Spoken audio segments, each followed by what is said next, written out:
Así como estás, ¿por qué no hoy cierras tus ojos? Te pones en modo serio. No estornudes. Y vamos a declarar, Señor Jesús, en esta tarde, Señor, hoy disponemos nuestro corazón, Padre, para que tu palabra sea esa palabra que edifique, Señor, nuestras vidas, que cambie nuestros corazones, que podamos, Señor, estar realmente conectados contigo, Dios. Sin importar el tiempo, las veces que hemos venido, la mecánica que quizás a veces ya sabemos qué va a pasar, Dios. Sabemos que tú eres un Dios nuevo, eres un Dios que cada día nos muestra diferentes caminos. Y hoy, amado Padre, venimos con la mejor actitud. Te damos tantas gracias en el nombre de Jesús. Amén y amén. Muy bien. Pues miren, estamos estrenando una serie que no son como las de Navidad, sino esta serie es Y los bendijo Dios. ¿Sale? ¿Cómo es? Y los bendijo Dios. Entonces, el objetivo de este mensaje es que hoy tú te puedas ir con un poco más de luz de la palabra que me ha venido mostrando Dios en este tiempo. Pero hoy te quiero compartir algo que a veces como predicador es como un tanto complicado el decir, ¿no? O sea, si en este momento pasara algún hombre o alguna mujer, alguno de ustedes, para que nos contaran algún momento de su vida que hayan experimentado, donde ustedes fueron como los héroes del momento, o donde ustedes fueron como los que rescataron el día, los que solucionaron el problema, yo creo que no nos costaría trabajo hablarlo, ¿sí o no? No, porque ese tipo de cosas, por lo regularmente dentro de nuestra autoestima, lo que nosotros hacemos siempre es como sacarlo, o sea, eso no nos cuesta. Pero si en este momento yo te dijera, pasa aquí al frente y cuéntanos cuál es tu derrota más grande que tú has tenido, que en algún momento has experimentado, yo estoy seguro que quizás lo pensarías un poco en el momento de decir, eso es lo que voy a contar, ¿no? Si es difícil a veces externar tus secretos, externar tus derrotas ante otra persona, pues todavía más difícil es externarlas ante un grupo de jóvenes, ¿sí o no? Y todavía si le agregas que te están grabando y que cualquier persona lo puede ver en internet las veces que quiera, pues obviamente costaría trabajo, ¿sí o no? Pero mira, hoy te quiero compartir el tema que lo titulé La victoria en la derrota. ¿Sale? ¿Cómo lo titulé? La victoria en la derrota. ¿Cuántos de ustedes saben que la victoria es de México? Exactamente. No vi el partido de hace rato, pero me dicen que ganó México, ¿cierto? Amén, ¿verdad? No sé cuánto quedaron. ¿Cuánto quedaron? 2-0. ¿De quién fueron los goles de México?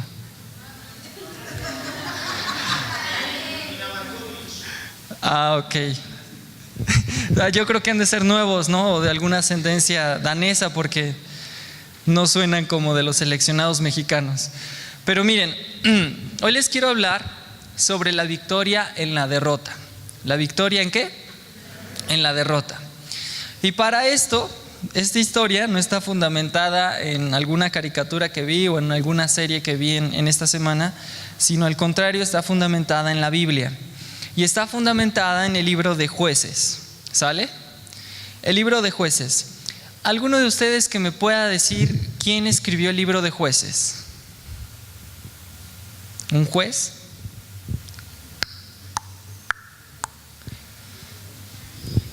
¿David? No. ¿Quién escribió el libro de Jueces? ¿Nadie?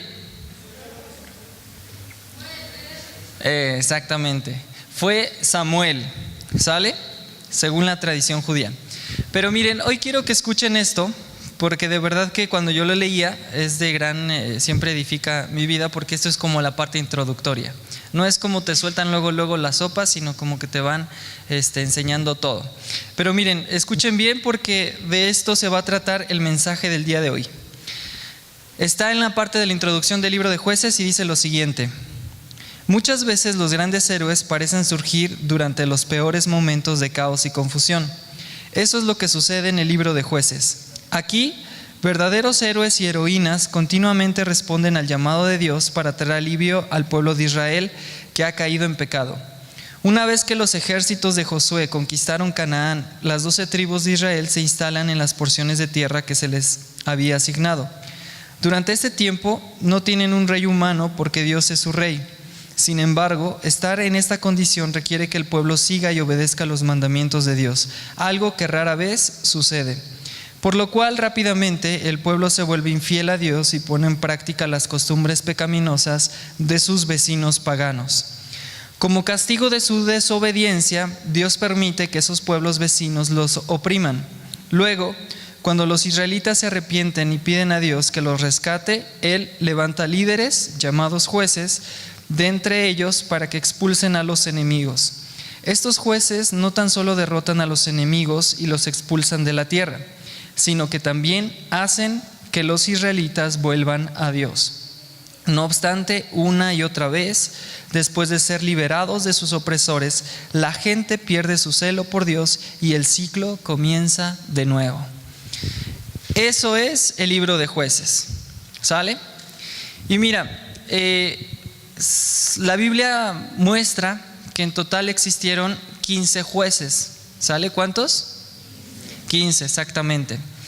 Y Dios levanta jueces precisamente con el motivo, con el afán de proteger al pueblo de Israel, ya que el pueblo de Israel es el pueblo elegido por Dios, ¿sí o no? La semana pasada estaba escuchando el mensaje del domingo que dio la pastora, nuestra pastora Dulce, y me llamó mucho la atención. Más bien escuché algo que quizás me había preguntado alguna vez, pero nunca había tenido una respuesta.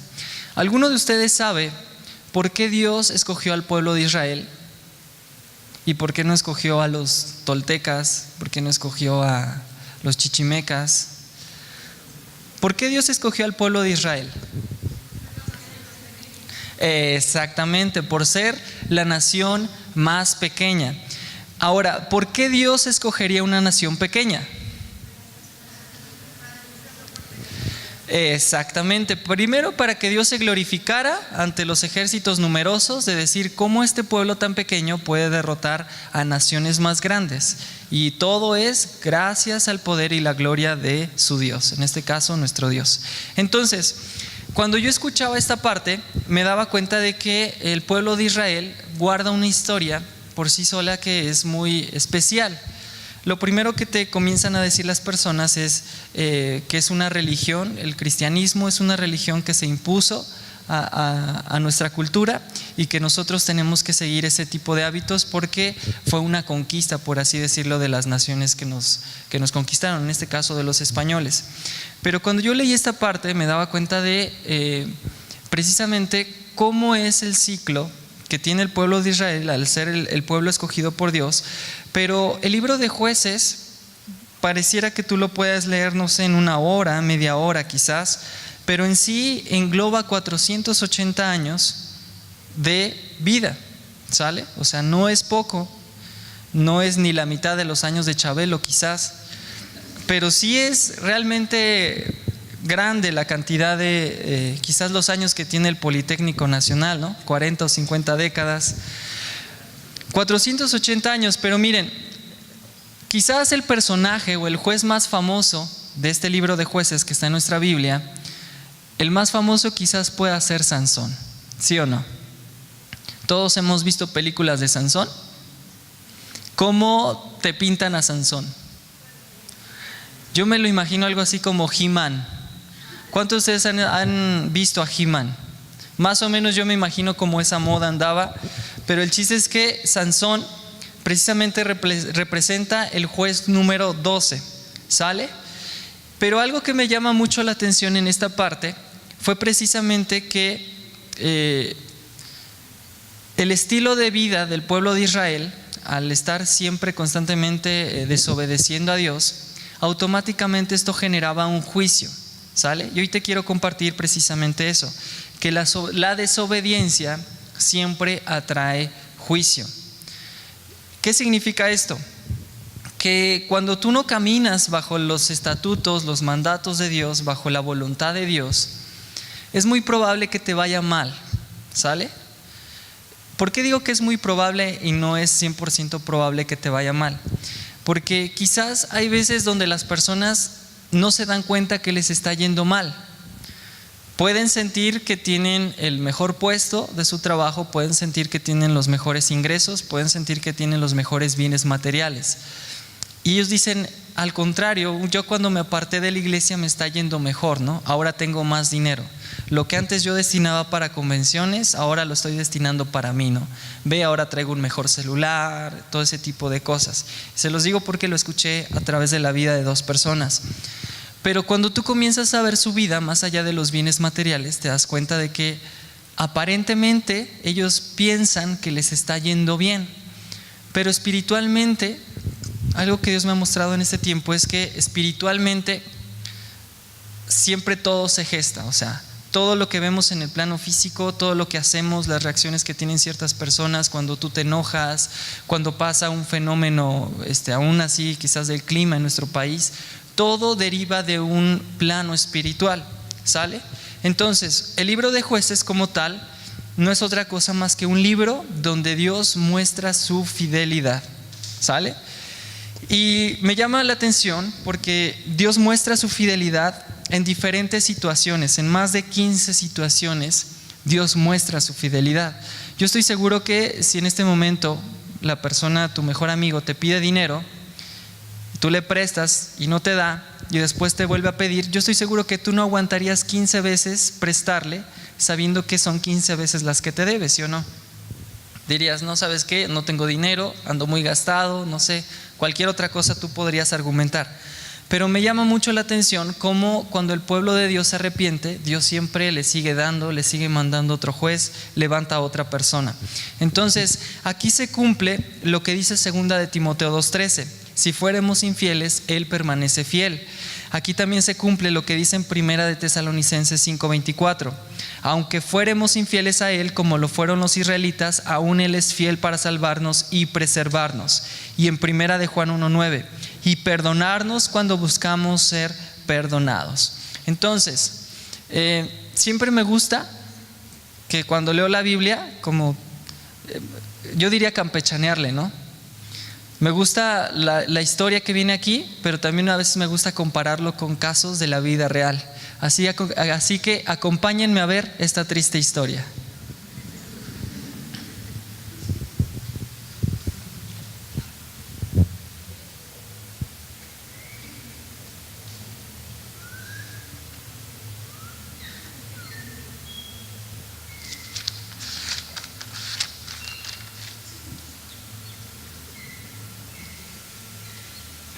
¿Posso beber uno? No, eso sin duda es mi infancia, pasa mucho eso porque... Hay un video donde tiene subtítulos. Pasando ahora en portugués. Ahí si quieres de mi cuenta de Facebook. Y veo lo que tengo. Si uno estuvo padre su introducción, ¿cuántos de ustedes le entendieron? Exacto. Entonces, mientras lo cargan de mi cuenta de Facebook, el punto que quiero llegar, muchachos, con esta introducción que la titulé La victoria en la derrota, es que todos en algún momento de nuestra vida pasamos un momento difícil, ¿sale? Pérdida de algún familiar importante, quizás algún rechazo, quizás en el área de algún familiar, en el área sentimental, no sé. Todos en algún momento de nuestra vida hemos pasado por un momento difícil, pero es precisamente en esa derrota, en ese momento difícil, donde Dios muestra su fidelidad, ¿sale? Entonces le vamos a poner play. ¿Posso beber uno? No, eso sin duda es mi infancia, pasa mucho eso porque pasando ahora y veo lo que tengo, pero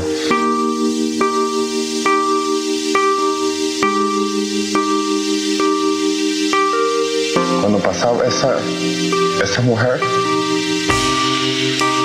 y eso costaba 20 céntimos. Y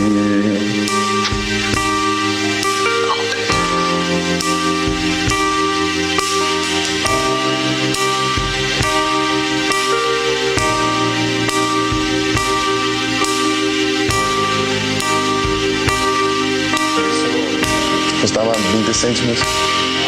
Y mi madre me distraía, decía que tenía que entrar para casa, porque no había dinero para comprar.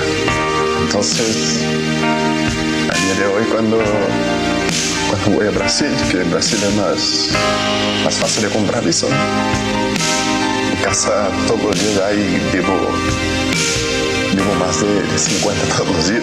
No es bueno, pero vivo mucho porque es una cosa que me encantaba y no podía beber. Para los que no sepan quién es esta persona, su nombre es Casemiro y juega en uno de los mejores equipos del mundo con un megacontrato millonario, y digo que es en uno de los mejores porque no es el mejor, sino estaría en el Barcelona. Entonces, ya cuando le toque predicar a él, y él ya puede hablarles del Real Madrid, pero ahorita es el momento del Barcelona. Y esta persona, obviamente la mayor parte de los futbolistas, al menos los mejores, por lo regular no son de familias acomodadas, es decir, no son de una familia en la cual quizás pudieron haber gozado de todos los lujos que ahora sí lo tienen. Y este futbolista es un defensor, o lateral me parece, medio, fíjense, ya ven, portero, sí, lo creo. Entonces este jugador cuenta cómo en su infancia él se le antojaba los Yakults, porque al final eso que veían era un Yakult. Cómo se le antojaba, pero debido a que su familia no tenía dinero, pues su mamá siempre lo distraía como para, no veas eso, mejor vente para acá. Y al final lo que Dios me mostraba cuando yo veía este video es precisamente cómo todas las personas que quizás hoy admiramos, que vemos que tienen un gran ministerio, que vemos que tienen un gran estilo de vida, que vemos que son reconocidos por muchas personas, nunca fue de la noche a la mañana su crecimiento, nunca fue de la noche a la mañana su reconocimiento. Y es a través de la vida de este personaje lo que Dios me recordaba con lo que hizo exactamente con el pueblo de Israel. Y esto está en el libro de Jueces 2, versículo 16, 18 y 19. Y dice 16 y 18, perdón. Dice lo siguiente: entonces el Señor levantó jueces para rescatar a los israelitas de la mano de sus agresores. Pero al morir el juez, la gente no solo vivía sus prácticas corruptas, sino que se comportaba peor que sus antepasados. Seguía a otros dioses, los servía y les rendía culto. Además se negaba a abandonar sus prácticas malvadas y sus tercos caminos. Cada vez que el Señor levantaba un juez sobre Israel, Él estaba con ese juez y rescataba al pueblo de sus enemigos durante toda la vida del juez, pues el Señor tenía compasión de su pueblo que estaba sobrecargado de opresión y sufrimiento. Entonces, cuando yo leí esta parte de la Biblia, me daba cuenta de que el pueblo de Israel tenía una característica que en la actualidad quizás muchas veces las personas llegamos a tener, y es Dios levantaba a una persona, a un personaje, y el pueblo de Israel pedía perdón a Dios y seguía a esa persona, y la seguía porque Dios estaba con él. Y saben, muchas veces nosotros somos en cierta manera de este tipo de personas. Cuando tú eres nuevo, ¿cuántos de ustedes llevan un año en la iglesia o menos? Levanten la mano. Bien, sin pena. Ok, ¿cuántos de ustedes llevan dos años más o menos? Ok, pues miren, cuando uno va conociendo a Dios, es muy común que su comportamiento sea el comportamiento como el pueblo de Israel. Tú vienes a la iglesia porque hubo una persona que te estuvo insistiendo, al menos la mayor parte de las veces es así. Tú vienes a la reunión porque te estuvo insistiendo tanto esa persona que tú te sientes como en deuda, ¿no? De cómo la voy a dejar. Hay veces que la dejas como en visto, hay veces que la ignoras, pero al final tú haces porque esa persona te dice que hagas, ¿sale? Entonces, me daba cuenta que el pueblo de Israel seguía a ese juez porque ese juez era la parte visible de Dios, ¿sale? Es fácil creer en lo que se ve, cuesta difícil creer en lo que no se ve, así de fácil. Entonces, yo me daba cuenta precisamente que el pueblo de Israel parecía como una generación de niños siendo adultos. Es decir, necesitaban de un cuidador, necesitaban de un defensor que en todo momento les inspirara, les motivara, les corrigiera y los llevara a la victoria, porque ellos no entendían que su Dios era un Dios personal. Es decir, el hacer la voluntad de Dios no requería de una persona, solamente requería de que ellos tuvieran una vida conforme a la voluntad de Dios. Y es aquí donde Dios me mostraba, en Jueces 2, 20 y 23, que es la siguiente diapositiva, la razón del por qué Dios permitía las pruebas en la vida del pueblo de Israel, precisamente en el libro de Jueces. Jueces 2, 20, 23 dice lo siguiente: por eso el Señor ardió de enojo contra Israel y dijo: ya que este pueblo ha violado mi pacto que hice con sus antepasados y no ha hecho caso a mis mandatos, ya no expulsaré a las naciones que Josué dejó sin conquistar cuando murió. Lo hice para poner a prueba a Israel, para ver si seguiría o no los caminos del Señor como lo hicieron sus antepasados. Por esa razón el Señor dejó esas naciones donde estaban. No las expulsó de inmediato ni permitió que Josué las conquistara a todas. Entonces, vemos que el plan de Dios trascendía a una persona. Uno de los personajes, si no es que el personaje que tuvo más victorias en una guerra, no fue David, como quizás lo pudiésemos imaginar, sino fue precisamente Josué. Pero vemos desde este punto o desde esta perspectiva el por qué Dios a veces pareciera que deja partes inconclusas en nuestras historias. En el caso de Josué, vemos que hubo naciones que no fueron expulsadas. Y esas naciones no fueron expulsadas porque Dios tenía un propósito cuando muriese Josué. Entonces, esto es como una obra de arte, es como una pintura, como un cuadro.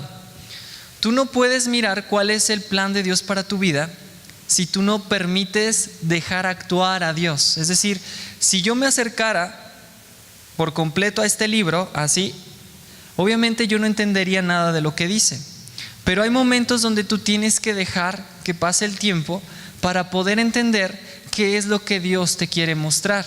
Entonces, partiendo de eso, la razón de las pruebas que en este caso nos muestra la Biblia fue precisamente que Dios permitió que el pueblo de Israel fuese probado a través de estas naciones.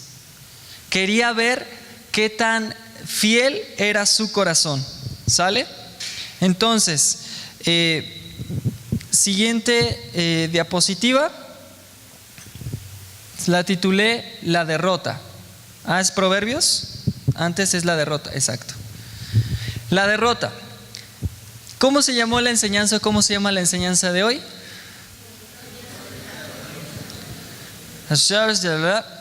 ¿Cómo? La victoria en la derrota. Miren, algo que Dios me mostraba precisamente es que de verdad que es impresionante. Tú lo lees en 10 minutos, pero estos fueron años y años y años, y los ciclos se volvían a repetir en la vida de las personas. Tú a veces hasta te aburres de leer cosas que son tan repetitivas en la Biblia. Por ejemplo, que levanta Dios un juez que se llama Og, le conquista, echa fuera naciones, pero muere y se echan a perder otra vez el pueblo de Israel. Levanta otro juez, Samgar, hace exactamente lo mismo, muere y se vuelve a echar a perder el pueblo. Levanta otra jueza, Débora, hace exactamente lo mismo y el pueblo otra vez. Entonces es un ciclo que parece repetirse continuamente y continuamente, y cuando tú estás haciendo el devocional, llega un punto en el que dices, ya sé cuál va a ser el final, ¿sí o no? Y te vas al final para ver si sí va a acabar en eso. Y si no va a acabar en eso, dices, a ver, ¿qué fue lo que pasó en la vida de esta persona para que no acabara en eso? Fue esto. Entonces ya tengo como un punto que Dios me enseñó hoy. Pero miren, a veces es como un tanto complicado leer la palabra así de una manera tan rápida o tan en un solo momento, en un solo rato, que se vuelve hasta tedioso que el pueblo lo vuelve a hacer y lo vuelve a hacer. Es como ver la caricatura del coyote y del correcaminos. O sea, tú lo ves, pero ya sabes cuál va a ser el final siempre, ¿sí o no? Excepto que ya sacaron un final alternativo, donde finalmente sí se atrapa al correcaminos. Entonces, pero cuando tú ya sabes el final, llega un momento en el que dices, ya sé en qué va a acabar. Dios levantó un juez, pero ya sé cómo va a acabar. Mira, aquí levantó otro, pero ya sé cómo va a acabar. Ahora fue una mujer, ya sé cómo va a acabar.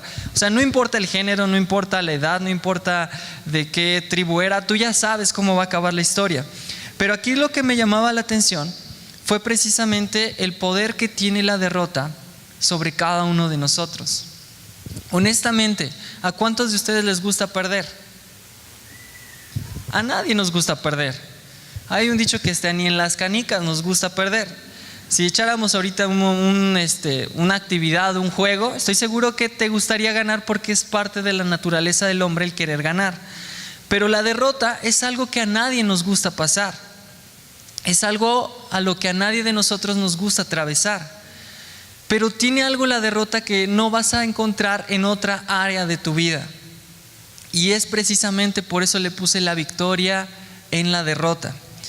Fíjense, hoy en la semana estaba haciendo el devocional, pero lo hago en una libreta donde son de días y todo, y cada día trae como una frase, ¿no? Proverbio chino, proverbio hindú.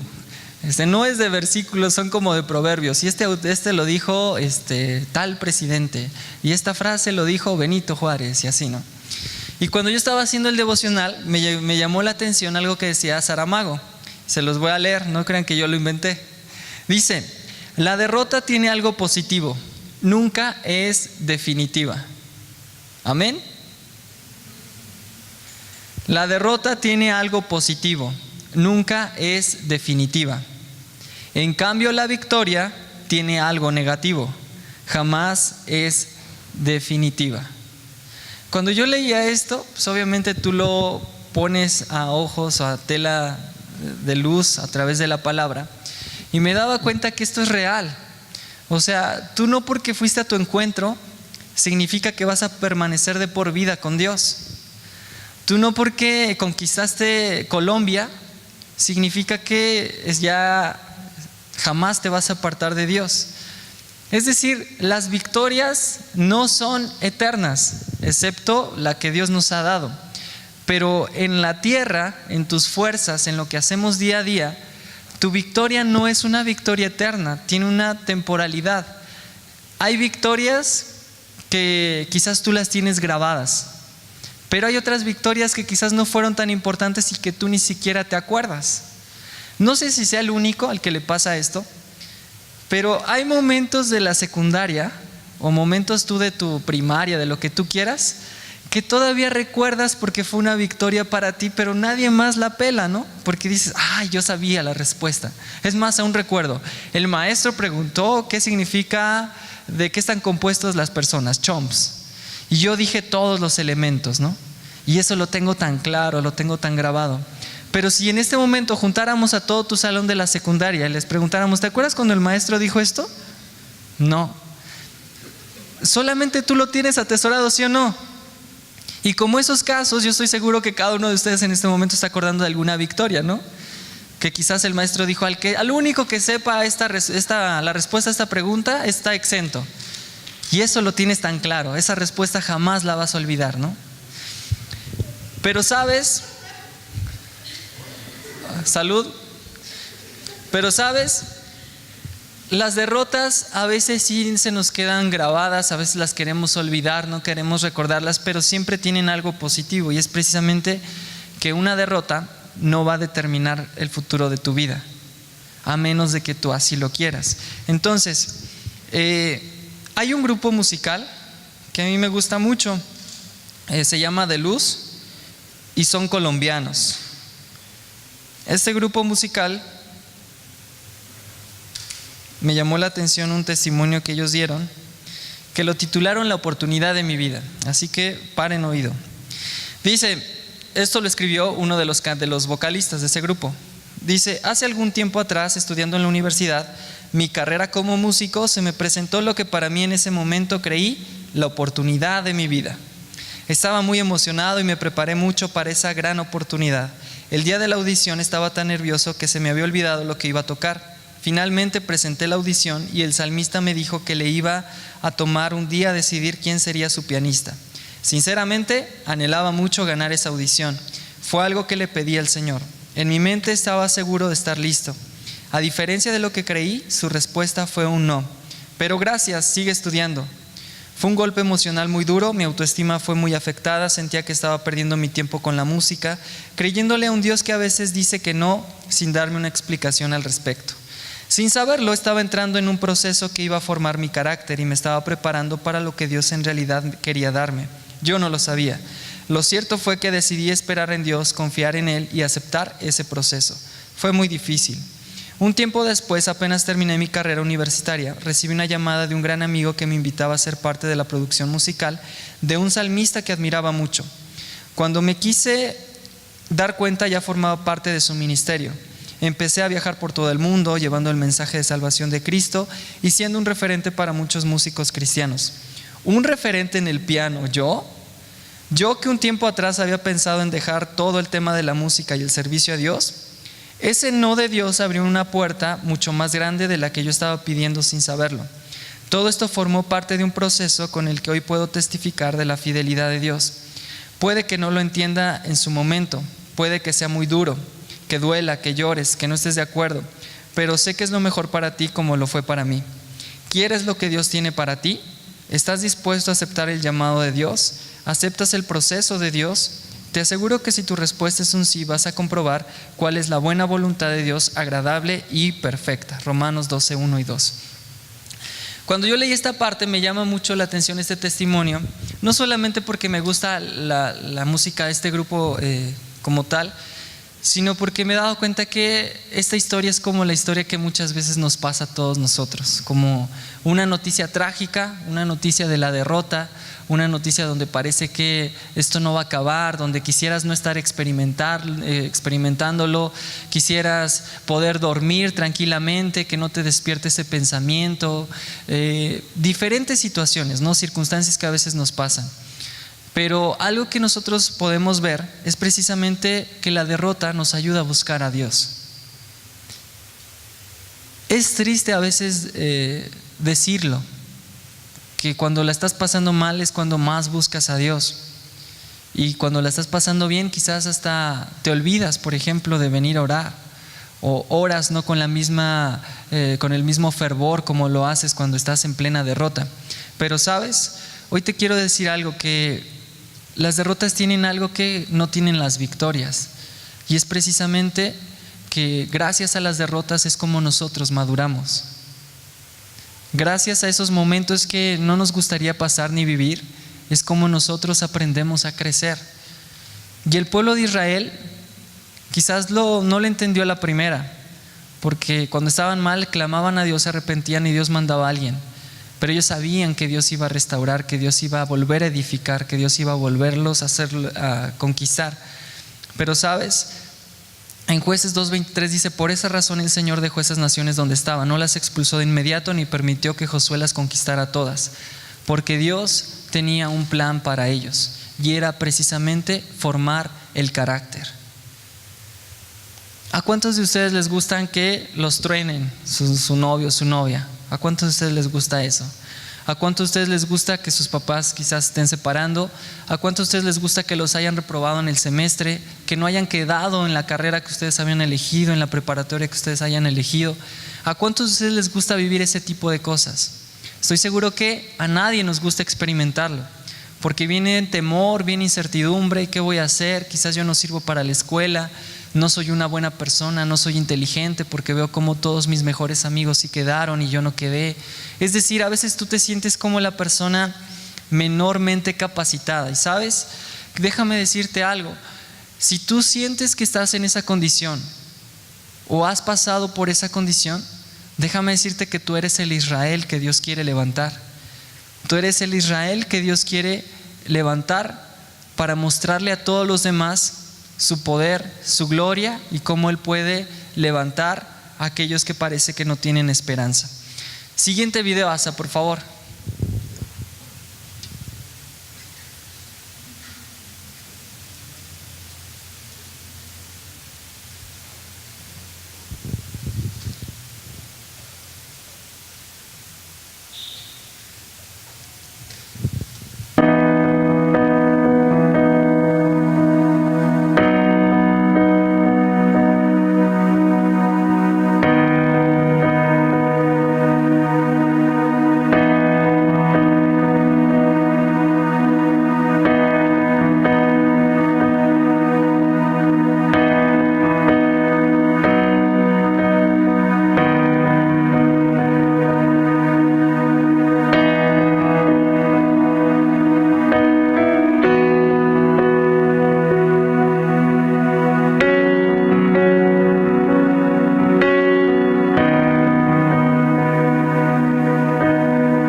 Estoy terminando, pero quiero decirte rápidamente algo. Está en Proverbios 16:18, si me pueden apoyar con esa diapositiva, y dice lo siguiente: antes del quebrantamiento es la soberbia, y antes de la caída la altivez del espíritu. Entonces, ¿qué significa esto, muchachos? Que a veces Dios tiene que tratar con nosotros porque nuestro corazón se ha desviado y no hay otra manera de corregirlo. Hay veces donde no nos gusta pasar por ese momento de derrota, no nos gusta vivir, sentirnos incómodos emocionalmente por lo que está pasando. Pero es aquí donde Dios realmente hace la corrección del rumbo de nuestra vida. Y sabes, cuando tú estás en la derrota, tú no tienes ánimos para volverlo a intentar, para levantarte. Cuando el pueblo de Israel estaba sumido bajo la opresión de otras naciones, ellos no sentían la necesidad de hacer lo correcto, porque decían: no somos dignos del Dios, ¿no?, que va a levantar otro juez y vamos a volver a caer. Es decir, la derrota nos lleva por lo regularmente a tener una baja actitud, una mala actitud ante las circunstancias. Pero es precisamente la actitud y el carácter de cada persona lo que nos va a ayudar a salir precisamente de la derrota. Cuando sientes que no te puede ir peor en la vida, cuando sientes que ya como experimentaste lo que es la verdadera derrota en tu vida, es cuando menos ganas te quedan de hacer el bien, porque dices: es que yo le estoy tratando de echar ganas, me esforcé, esta vez hice otras cosas que no había hecho y volvió a salir el mismo resultado. Y mira, hoy te quiero contar rápidamente, y ya con esto termino, un testimonio que fue el de mi hermana. Ella es la menor de todas, ¿no? De todos nosotros, fuimos 5 y ella es la menor.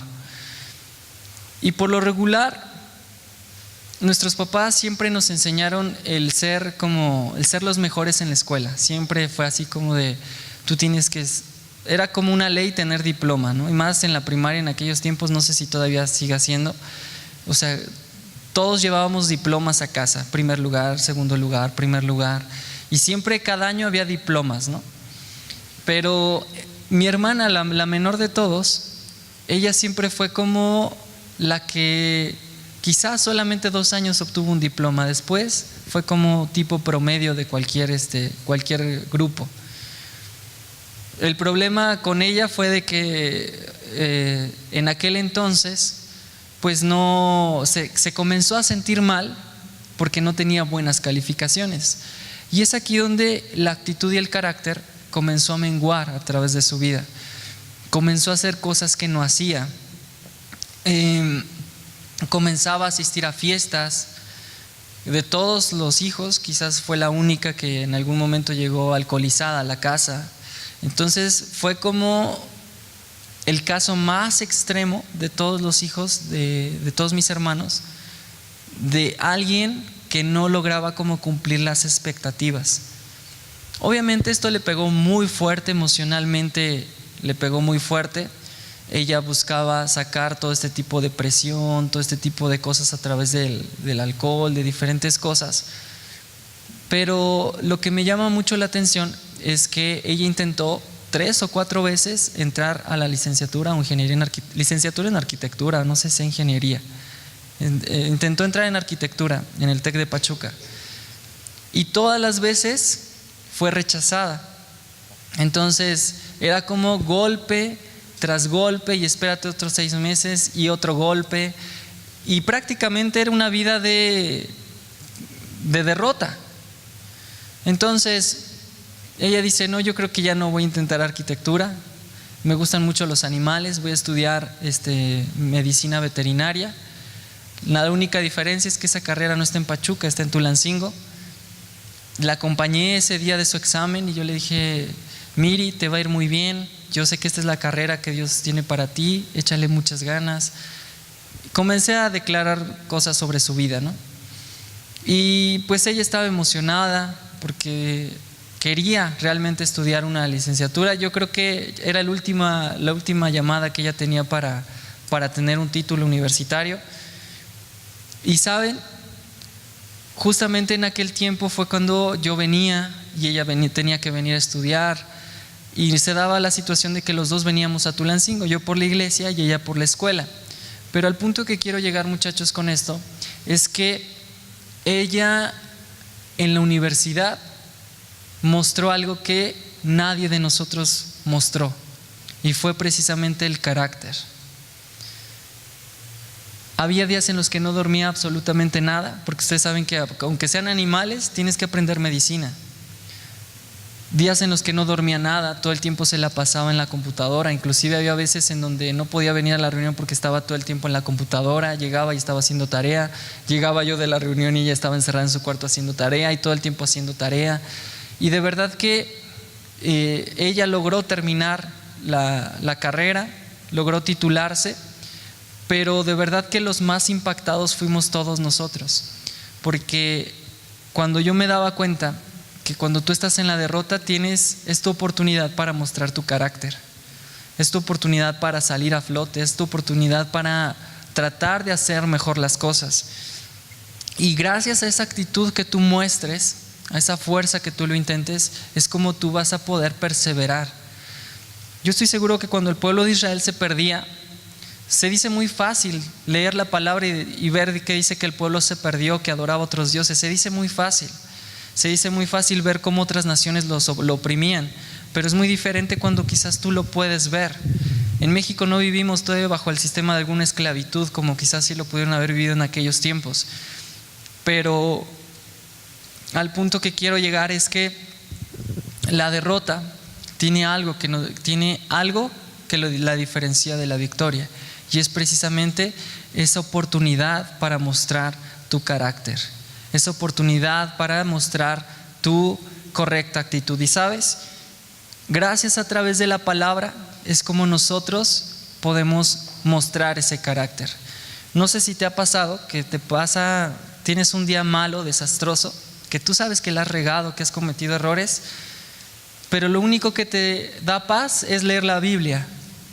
Lo único que te da paz es orar, llorar, soltarle todo a Dios, y cuando tú terminas de orar dices: no cambió físicamente nada mi situación, pero yo ya me siento mejor y sé que voy a tener que enfrentar este problema, voy a tener que salir de este hoyo, pero Dios me va a sacar. Y es precisamente en la victoria donde nosotros podemos ver o recibir toda esa recompensa que quizás en algún momento fuimos derrotados. Entonces, Dios me mostraba algo, y ya finalmente con eso termino para que comencemos a orar. Que mientras más rejegos nosotros nos pongamos con Dios, más dura va a ser nuestra caída. Nos conviene hacerle caso a Dios. Nos conviene someternos a la voluntad de Dios. Nos conviene hacer lo correcto aunque implique un mayor esfuerzo. Porque mientras tú te pones más renuente, mientras tú te pones más tus moños, mientras tú más rebelde te pones, tenlo por seguro que tú más te estás amargando tu vida. Algo que he aprendido es que con Dios tenemos que hacerlo siempre lo correcto, aunque cueste más trabajo, aunque nos quite más tiempo, pero es lo que te va a evitar muchos problemas el día de mañana. Entonces, ¿por qué no nos ponemos en pie? Ya terminé.